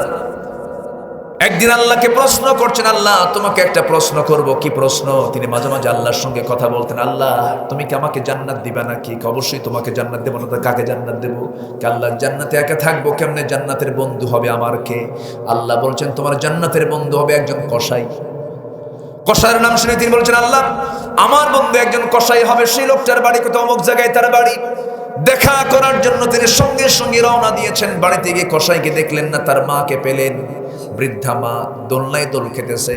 বৃদ্ধা মার পাশে দাঁড়িয়ে মুসা বলছেন, ও মহিলা, আপনার সন্তানটা কি করে কসাইগিরি করে?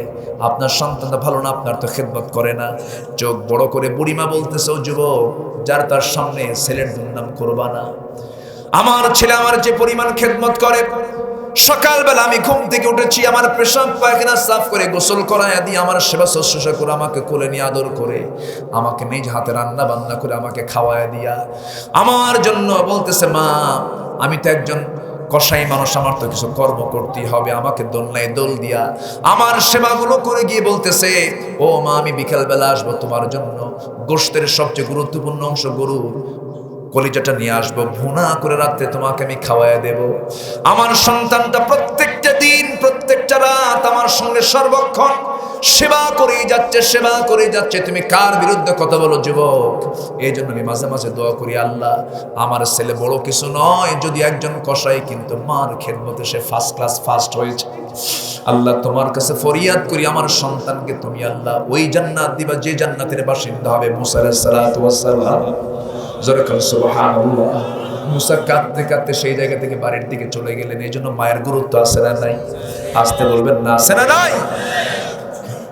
নামাজ যেমন ফরজ, নামাজের হুকুম দিয়েছেন, রোজার হুকুম দিয়েছেন, ঠিক একই কায়দা আল্লাহ তাআলা এক জায়গায় অর্ডার দিচ্ছেন, আল্লাহ তা'বুদু ইল্লা ইয়াহু ওয়া বিল ওয়ালিদাইনি ইহসানা ইম্মা ইয়াবলুগান্না ইনদাকাল কিবরা আহাদুহুমা আও কিলাহুমা ফালা তাকুল লাহুমা উফফিন ওয়া লা তানহারহুমা ওয়া কুল লাহুমা কাওলান কারীমা। জোরে বলুন আল্লাহু আকবার। আমার ভাইয়েরা, এই জন্য বাপ মার সঙ্গে সুন্দর আচরণ আমরা করব। যদি না করি, সগীরা গুনাহ না কবিরা গুনাহ, হুকুকুল ওয়ালিদাইন, আল ইশরাকু বিল্লাহ ওয়া কাওলুজ জুর, বেহুদা কথা বলা। রাসূল বলেন 3টা বড় কবিরা গুনাহ। 1 নম্বর হলো শিরিক করা, পিতামাতার হক আদায় না করা। নাম্বার 3 হলো বাজে কথা। আল্লাহ তাআলা এখানেও বলেছেন, বাজে কথা বলো না, জিহ্বাটাকে ঠিক রাখো। ইদা আসবাহা ইবনে আদম, যখন কোন বান্দা সকালবেলা করে, ফাইনাল আ'দা কুল্লা শাইইন তাকফুরুল লিসান, প্রত্যেকটা অঙ্গ প্রত্যঙ্গ সকালবেলা জিহ্বার কাছে আসে, হাত আসে, পা আসে, নাক আসে, চোখ আসে, জিহ্বার কাছে এসে বলে ইত্তাকিল্লাহ ফিনা, ও জিহ্বা তুমি আমাদের জন্য আল্লাহকে ভয় করো, ফাইন্নামা নাহনু বিক, তোমার সঙ্গে আমরা সর্বক্ষণ থেকে যাই, ফাইন ইসতাকামতা ইসতাকামনা ওয়া ইন ওয়াজাজতা ওয়াজাজনা, তুমি যদি ঠিক থেকে যাও আমরা দেহ ঠিক থেকে যাব, তুমি জিহ্বা যদি বেঠিক হয়ে যাও আমরা বেঠিক হয়ে যাব। এই জন্য গোটা দেহের মূল পয়েন্ট হলো জিহ্বা, আমরা জিহ্বাকে ঠিক রাখবো, জোরে বলি ইনশাআল্লাহ। তাহলে মুমিনের 1 নম্বর গুণ হলো নামাজকে সুন্দর করা, নাম্বার 2 হলো জিহ্বাকে ঠিক রাখা, অনর্থক কোনো কথা বলা যাবে না, বেহুদা কোনো কথা বলা যাবে না, মিথ্যা সাক্ষী দেওয়া যাবে না। মিথ্যা সাক্ষী এখন কম না বেশি? আসতে কবেন, মিথ্যা সাক্ষী কম না বেশি? বেশি মিথ্যা সাক্ষী দেওয়া যাবে না, কবিরা গুনাহ।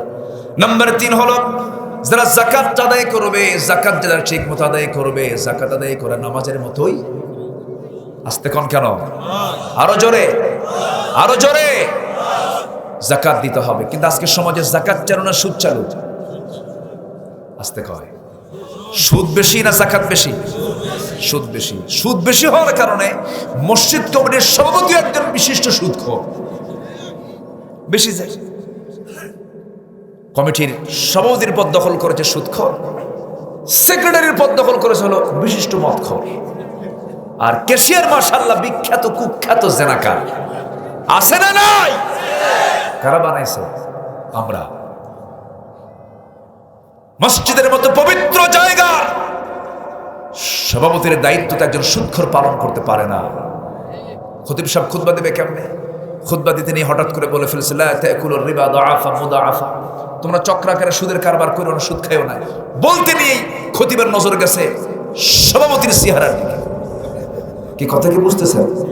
নামাজ শেষে খতিব সাহেবকে লক্ষ্য করে সভাপতি বলে, হুজুর ওয়াজ তো ঠিকই করলেন, কিন্তু আমার দিকে তাকাইলেন কেন?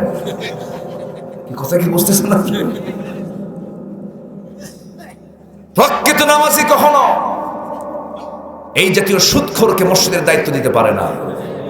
ঘাড় ধাক্কা দিয়ে ওই পথ থেকে তাদেরকে বের করে দেওয়া দরকার। এগুলো আমাদের দায়িত্ব আছে না নাই? আছে না নাই? যাকাত ঠিক মতো দেবো আমরা, জোরে বলি ইনশাআল্লাহ। এই সময় কেউ উঠেন না, উঠলে ভাববো যে ওটাই সুদ খায়। বসেন। রাগ করতেছেন নাকি আপনারা? আমার এত রাতে, আমি গতকালকে মাহফিল শেষ করেছি 11টায়, 11:15। এত রাতে যে ওয়াজ মানুষ শোনে, আমি আজকে আশ্চর্য হয়ে যাচ্ছি। ঘুমাবেন না আপনারা? ঘুমাবেনও না? কি অবস্থা! আল্লাহু আকবার। কি করব মিজান ভাই? চালাবো? আলহামদুলিল্লাহ বলেন।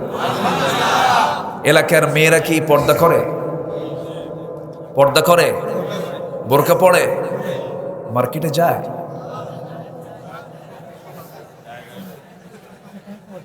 মার্কেটেও যায়? যাবে, সমস্যা নেই, স্বামী নিয়ে যাক, কিন্তু বয়ফ্রেন্ডে কিন্তু যাওয়া যাবে না। বয়ফ্রেন্ড আছে না নাই? তাও আছে। তাহলে কেমন হলো বলে? এটা কেমন পর্দা? বয়ফ্রেন্ড গার্লফ্রেন্ড বলতে ইসলামে কোনো জায়েজ আছে নাকি? এটা বলেন তো। বয়ফ্রেন্ড গার্লফ্রেন্ডের কোনো অপশন ইসলামে আছে? স্বামী এবং স্ত্রীর এই বৈধ সম্পর্ক ছাড়া কোনো সম্পর্ক ইসলামে নাই। হ্যাঁ, কি জন্য কইল? কি মাতিলাও মাতিলাও মাতিলাক্কা বলে যে আমি কিছু ভাষা শেখার চেষ্টা করতেছি, কিন্তু পারি না, ধরা খেয়ে যায়। খুব ভালো, আপনারা বলি আলহামদুলিল্লাহ। তারা সিদ্ধান্ত নেব, নামাজ আমরা কেউ ছেড়ে দেব না, জিহ্বা ঠিক রাখবো, জোরে বলি ইনশাআল্লাহ। নাম্বার 3, অর্থটাকে পবিত্র রাখার জন্য সুদের কারবার না করে যাকাত দেব, জোরে বলি ইনশাআল্লাহ। নাম্বার 4, ওয়াল্লাযীনা হুম লিফুরুজিহিম হাফিজুন। দেখেন আল্লাহ জিহ্বার পাশাপাশি এখন যাচ্ছেন লজ্জাস্থানের দিকে। আল্লাহ বলছেন তুমি তোমার গোপন অঙ্গকে হেফাজত করো। এই দুটো জিনিস হেফাজত করবে, রাসূল বলেছেন আযমানু লাহুল জান্নাহ, আমি তার জন্য বেহেশতের জামিন হয়ে যাব। তাহলে গেল কয়টা? 4টা গেল, আর আছে কয়টা? 3টা। তাহলে প্রথম হলো নামাজ ঠিক করব, নাম্বার 2 হলো জিহ্বা ঠিক করব, নাম্বার 3 হলো মাল ঠিক করব, যাকাত দিয়ে সব পবিত্র করে ফেলবো, ঠিকঠাক করে ফেলবো, সুদের ধারে পাশে যাব না। নাম্বার 4 হলো নিজের চরিত্র ঠিক রাখবো। যুবকরা, ও যুবক, তোমার জন্য 3টা কাজ। কয়টা কাজ? তুমি 3টা কাজ যদি করতে পারো যুবক, রিজিকের দায়িত্ব আমার আল্লাহ তোমার নিয়ে নেবেন। রিজিক বৃদ্ধি হয়ে যাবে। রিজিক কি হবে? বৃদ্ধি হয়ে যাবে।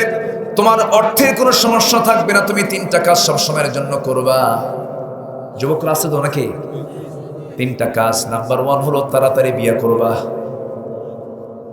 কিছুই কয় না। ঠিক ঠিক আস্তে আস্তে বলে মুরব্বীরা বিয়ে করাবে। বিয়ে করার দরকার আছে না নাই? হ্যাঁ, এবার মনে হলো পুরুষ ভাব। বিয়ে করতে হবে। 50 বছর হয়ে যায় বিয়ে করেন না, আছে না? 50 বছর যদি পারি হয়, বাকি জীবন আর বিয়ে করতে ওরকম করেই থাক। এরকম কিছু আছে না নাই? স্ট্যান্ডার্ড এজ হলো 25 বছর। বিয়ে করেছেন মুহাম্মদ সাল্লাল্লাহু। বাপও নাই, মাও নাই। গরিব মানুষ, অসহায় মানুষ, এতিম মানুষ ছিলেন। গরিব তো তিনি ছিলেন না, দোতলায় জন্ম তার। মক্কার কাবা শরীফের ফার্স্ট পজিশন, ফার্স্ট প্লেসের জায়গা হলো আমার নবীজির পৈতৃক সূত্রে পাওয়া। আলহামদুলিল্লাহ বলেন। রাসূল গরিব ছিলেন না, কিন্তু বাপ মা না থাকলে যা হয়, বাপ মা না থাকলে যা হয়। বিয়ে যখন করলেন, কিছুই তো ছিল না, বিয়ে করে নিয়েছেন। তার মেয়ে ফাতিমাকে বিয়ে দিয়েছেন টাকাওয়ালার সাথে, বাড়িওয়ালার সাথে, বাড়ি ছাড়া লোকের সাথে বিয়ে দিয়েছেন। বিয়েটাকে সহজ করতে হবে। যে সমাজে বিয়ে জটিল, জিনা সহজ, ওই সমাজ ইসলামী সমাজ হতে পারে না। আজকে সমাজে কোনটা সহজ? জিনা সহজ, বিয়ে কঠিন হয়ে গেছে। বিয়েটাকে আজকে কঠিন বানিয়ে দেওয়া হয়েছে। যত বড় শিক্ষিত, তার বিয়ে করতে তত সময় লাগে। পড়তে টাইম নেই। ঠিক না? এটা তাড়াতাড়ি বিয়ে করে নিবা। রিজিকের দায়িত্ব কার? কে রিজিকের ব্যবস্থা করবেন? আল্লাহ করবেন। হ্যাঁ, কে যেন কইল হুজুর আব্বা বিয়ে করায় না। ওই যে কি যেন কইছে, আমি টের পাইছি একটু হালকা। হ্যাঁ, কইছে না এরকম কিছু কইছে মনে হয়। হ্যাঁ, বলছে। বাপদেরও কিছু দোষ আছে। ছেলেটা নামাজ পড়ে, নোংরা কোনো কাজে যায় না, কোনো তার বান্ধবী নাই, কোনো নোংরা প্রেম তো না, ওগুলো নোংরামি, জেনার কাজ, ওগুলো কাজ করতে যায় না। ছেলে খুব ভালো, বাপকে বলে আব্বা নামাজ পড়ি, তাহাজ্জুদ পড়ি, মেয়েদের দিকে তাকাই না, আব্বা আমার তো যৌবন আছে, আমার তো বিয়ে করা দরকার। হয়তো একটু ভদ্র হয়ে ভালো করেই বলছে, বাপ তো অত বোঝে না। বাপ চিন্তা করে চাকরি বাকি কিছু নাই, এমন ধমক, কিসের বিয়ে রে, এরকম আছে না? বলেন, আপনি যে ধমকটা দিলেন, তার আগে 7 বার ভাবতে হবে। আপনার ছেলে যদি কোনো জেনার কাজে লিপ্ত হয়, সেই জেনার গুনার ভাগী আপনাকে হতে হবে। ঠিক কিনা? ভাবতে হবে। এই জন্য শুধু বাপ হলে চলবে না, বাবার দায়িত্ব আছে না নাই? আছে। সৎ জায়গায় সৎপাত্রস্থ মেয়েকে করা উচিত। ছেলেকে সব ভালো জায়গায় বিয়ে দেওয়া উচিত। এগুলো বাপ মার অপরিহার্য দায়িত্ব। আল্লাহ, তুমি সমাজে সকল নোংরামি তুমি আল্লাহ বন্ধ যেন হয়, আমরা যেন সেই সুন্দর করে চলতে পারি। আল্লাহ, তুমি সেই তৌফিক এলাকাবাসীকে দিয়ে দাও। জোরে বলি আল্লাহুম্মা আমিন। এলাকার প্রত্যেক মা বোনদেরকে পর্দায় থাকার তৌফিক দাও। অবৈধ সকল সম্পর্ক থেকে তুমি আল্লাহ আমাদেরকে দূরে রাখো। জোরে বলি আল্লাহুম্মা আমিন। জি, যুবকরা মন খারাপ নাকি? আমি কি কথা বলাতে কি মন খারাপ করলাম না খুশি হয়েছে? হুজুর একটু কাজ এগিয়ে গেছে আমাদের, ভালো। নাম্বার 2 হলো, বারবার রিপিট করছি, 1 নাম্বার হলো দ্রুত বিয়ে করে নেবে। যৌবন আছে, যৌবনকে নষ্ট করা যাবে না, তবে ইউসুফের চরিত্র আনতে হবে। নাম্বার 2 হলো পিতামাতার সঙ্গে সুন্দর আচরণ করবে, তোমার রিজিকের ফয়সালা আল্লাহ করে দিবেন। নাম্বার 3 হলো আল্লাহকে ভয় করবা। এই 3টা ফর্মুলা মেনে চলবে, পৃথিবীর কোথাও আল্লাহ পাক তোমাকে ঠেকায় রাখবেন না। নাম্বার 5 হলো আল্লাহ তাআলা মুমিনের 7টা গুণের কথা বলেছেন। নাম্বার 5 হলো ওয়াল্লাযীনা হুম লিআমানাতিহিম ওয়া আহদিহিম রাউন। নাম্বার 5 হলো তোমরা তোমাদের আমানতটাকে ঠিক রাখবে। আমানত, লা ঈমানা লিমান লা আমানাতা লাহ। তার ঈমান নাই, যার আমানত ঠিক নাই। আমানত ঠিক রাখা হচ্ছে ঈমানদারের একটা গুরুত্বপূর্ণ দায়িত্ব। আমানতকে নষ্ট করা যাবে না, আমানতকে ভঙ্গ করা যাবে না, আপনার কাছে একজনের কিছু গচ্ছিত টাকা পয়সা আছে, নিজের মনে করা যাবে না। আপনার সামনে কেউ একটা জিনিস আমানত স্বরূপ রেখে গেছে, নষ্ট করা যাবে না। আমানতটা কি? একটা এক্সাম্পল দিলে ক্লিয়ার হয়ে যাবে। ওমরে ফারুকের নাম তো আমরা সবাই শুনেছি। কয় নাম্বার খলিফা? বলেন কয় নাম্বার খলিফা? আবু বকর কয় নাম্বার? ওসমান রাদিয়াল্লাহু আনহু কয় নাম্বার? আলী রাদিয়াল্লাহু আনহু কয় নাম্বার? 4 নাম্বার। 1 নাম্বার খলিফা আবু বকর, 2 নাম্বার খলিফা ওমর। অনেক দিন আগে এক মাহফিলে বলছিলাম, ওমরে ফারুককে চিনেন কে? সামনে থেকে এক ছেলে কয়, হুজুর আমি চিনি। কে? আমাদের বাড়ির দোতলায় ভাড়া থাকে। বুঝলেন? ওমরে ফারুক রাদিয়াল্লাহু তাআলা আনহু অর্ধ জাহানের শাসনকর্তা। সেই ওমরের সামনে রাষ্ট্রের তহবিল থেকে, রাষ্ট্র থেকে কিছু মধু জনগণের জন্য এসেছে। তিনি 1 বোতল মধু তিনি পাইছেন। সে 1 বোতল মধু শুধু তিনি একাই গ্রহণ করবেন না, তার প্রতিবেশী যে কয়জন আছেন সবাইকে ভাগ করে তিনি নেবেন সমান সমান ভাগে। বোতলটা নিয়ে সেই স্ত্রীর সামনে দিয়ে বলছেন, স্ত্রী শোনো, এই যে বোতলের মধ্যে কিছু মধু আছে, আমরা কিছু অংশ নিয়ে সমান সমান করে একটা অংশ আমরা নিয়ে বাকিগুলো সব প্রতিবেশীর মধ্যে ভাগ করে দাও। বোতলটা বউয়ের কাছে হস্তান্তর করার 1 মিনিট পরে আবার তিনি বোতলটা হাতের মধ্যে নিয়ে বলছেন, না আমি তোমাকে দায়িত্ব দেব না। বলেন তো বউ কি মন খারাপ করার কথা? আমার আপনার বউ হলে কি হতো? মেরে ফেলতো না? কি কেউ কয় কামসারা, ও বোতল ফেলে দিত না। কিসের তোমার ভাগ? নেও। বউয়ের সঙ্গে কি রাগারাগি হয় না? আস্তে আস্তে কর। কি আপনাদের বউ কি সব রাবিয়া বসছে নাকি? রাগারাগি হয় কিনা বলেন? রাগারাগি ছাড়া কি সংসার হয়? একটু রাগ তো থাকবে, অভিমান থাকবে, একটু কথা বলবে না, একটু অনুরাগ থাকবে। এতে মোহাব্বত কমবে না বাড়বে? বাড়বে। বইয়ের কথা কি শোনেন না আপনারা? এই বিয়ে করেনি কিন্তু জিও খুঁজছে। এ কে খুঁজছে? জিও। ও আপনি খুঁজছেন, ঠিক আছে, ঠিক আছে। আচ্ছা আচ্ছা, বইয়ের কথা শোনে না? আসতে বলে কি? আমিও তো শুনি ভাই, বইয়ের কথা শোনেন না আপনারা? বইয়ের কথা না শুনে সংসার হবে? শুনতে হবে তো বইয়ের কথা।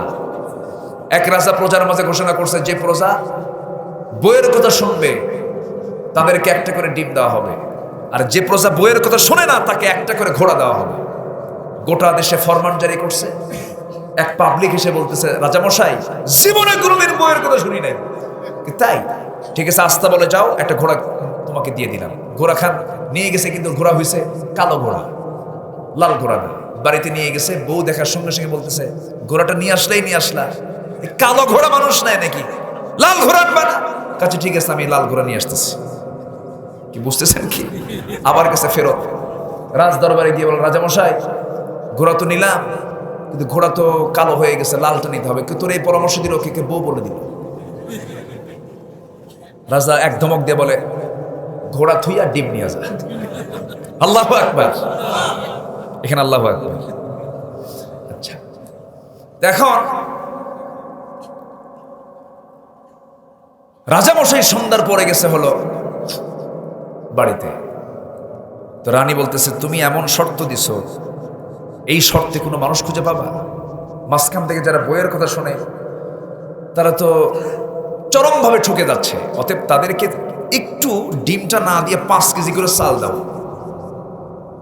রানী পরামর্শ দেওয়ার পর পরের দিন মন্ত্রীদের নিয়ে বৈঠকে বসে রাজামশাই বলতেছে, শোনো, ডিমটা না দিয়া 5 কেজি করে চাউল দেওয়া হোক। এই পরামর্শ রাজামশাই আপনাকে কে দিল? বউ আমারে শিখাই দিল। এখন বলেন, রাজ দরবারে এই দেশের রাজাও বইয়ের কথা শোনে, প্রজাও বইয়ের কথা শোনে। বইয়ের কথা না শুনলে কি সংসার হবে? হবে না। জাস্ট একটা কথা বলে ফেললাম, একটা উদাহরণ দিলাম। ওমর ফারুক রাদিয়াল্লাহু তাআলা আনহু তিনি এই মধুর বোতলটা যখন তার হাত থেকে টান দিয়েছেন, বহুত একটু মন খারাপ করেছেন। কিন্তু তিনি কেন টান দিলেন? আমানতদারিতা কেমন দেখেন। ওমর ফারুক রাদিয়াল্লাহু তাআলা আনহু সেই বোতলটা নিজেও ভাগ করলেন না, প্রতিবেশীর কাছে আরেকজনের কাছে গিয়ে বললেন, শোনো, এর মধ্যে যে পরিমাণ মধু আছে, আমরা যে কজন প্রতিবেশী আছি সমানভাবে ভাগ করে আমাকে আমার অংশটা তুমি দিয়ে যাবা। সেই সমান মধুটা তিনি হাতের মধ্যে নিয়ে, তার অংশের মধুটা তিনি হাতের মধ্যে নিয়ে স্ত্রীর সামনে গিয়ে মুচকি হাসি মেরে বলছেন, স্ত্রী রাগ করো না, এই যে মধু আমাদের অংশের, তুমি এই মধুটা তুমি নিয়ে নাও। এবার বউ বলছে, এই ভাগকে আমি করতে পারতাম না আমিরুল মুমিনিন, আপনি আমাকে মাইন্ড করলেন কেন? তিনি বলছেন, শোনো, আল্লাহর কসম করে বলি, আমি তোমাকে বিশ্বাস করি, তুমি আমার সন্তানদের মা, আমি তোমাকে সম্মান করি, তুমি আমার বাচ্চাদের মা, তুমি আমার স্ত্রী, তুমি আমার ইমানের পাহারাদার, আমি তোমাকে অবশ্যই ভালোবাসি, মহব্বত করি, কোনো সন্দেহ নাই, কিন্তু আমি তোমাকে ভাগ করার দায়িত্ব এই জন্য দেই নাই, কারণ মধু হলো লিকুইড জিনিস, তরল জিনিস, ভাগ করতে গেলে তোমার হাতের মধ্যে কিছু মধু লেগে যাবে, 2 ফোঁটা হোক 3 ফোঁটা হোক, এই মধুটা তো অন্তত আমাদের ভাগে বেশি চলে আসবে। এতটুকুন মধু আমাদের কাছে বেশি চলে আসুক, এটা আমি প্রয়োজন মনে করি নাই, মনে করে মধু ভাগের দায়িত্ব নিজেরা না নিয়ে অন্যজনকে দিয়ে আমি দায় মুক্ত হয়েছি। জোরকান সুবহানাল্লাহ। ওয়াল্লাযীনা হুম লিআমানাতিহিম ওয়া আহদিহিম রাউন। আমানতটাকে আমরা ঠিক রাখবো, জোরে বলি ইনশাআল্লাহ। যার আমানত ঠিক তার ঈমান ঠিক। ওয়া আহদিহিম রাউন, ওয়াদা যার ঠিক থাকবে, ওয়াদা প্রমিস ঠিক রাখতে হবে। 6টা চলে গেল, নামাজ দিয়ে শুরু, নামাজ দিয়ে শেষ। এরপর আল্লাহ তাআলা বলছেন, ওয়াল্লাযীনা হুম আলা সালাওয়াতিহিম ইউহাফিজুন। যারা নামাজের ব্যাপারে যত্নশীল হয়ে যাবে, নামাজটাকে যারা সুন্দর করে যত্ন করে আদায় করবে, আল্লাহ তাআলা বলছেন 7টা কাজ তুমি করবে, আমি আল্লাহ তোমাকে 1 নম্বর জান্নাত দিয়ে দেব। জোরে বলে সুবহানাল্লাহ। আল্লাহ কবুল করুন, জোরে বলি আমিন।